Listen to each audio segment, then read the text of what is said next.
I've heard it said a lot of times that this person is responsible for Eagle Village or that person.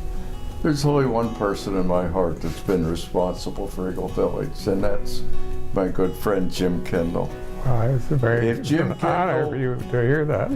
We thought that everything was ready when we came to start it. It wasn't. There wasn't anything done. We knew we'd have to do some legwork.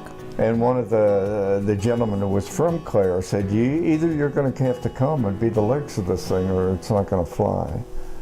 And so when we got here, we moved on to a little farm up in Clare. And we were there for 2 years. So for 2 years, he was the only unemployed director of a non-existent boys' home. Finally, my father-in-law was up and I said, I think we need to find out and for sure whether this is a good thing. And so he went with me down to Mr. Kendall's office, which is in Midland. Jim's, I think, the same age I am, or maybe a year younger than I am. Anyway, I expected an older guy. And so did he.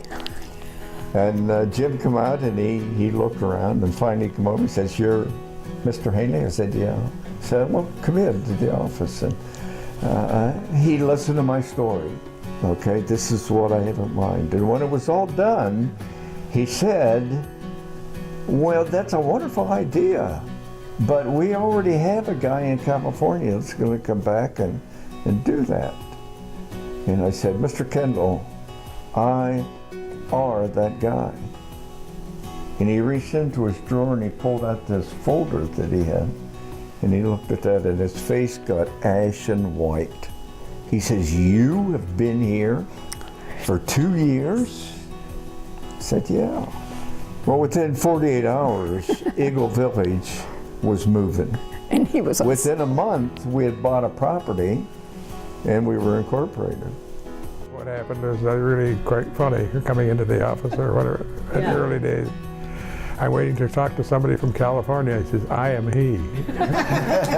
Okay, let's go. right? And we went. We took off at that point, didn't we? We started getting rug burns from that day on.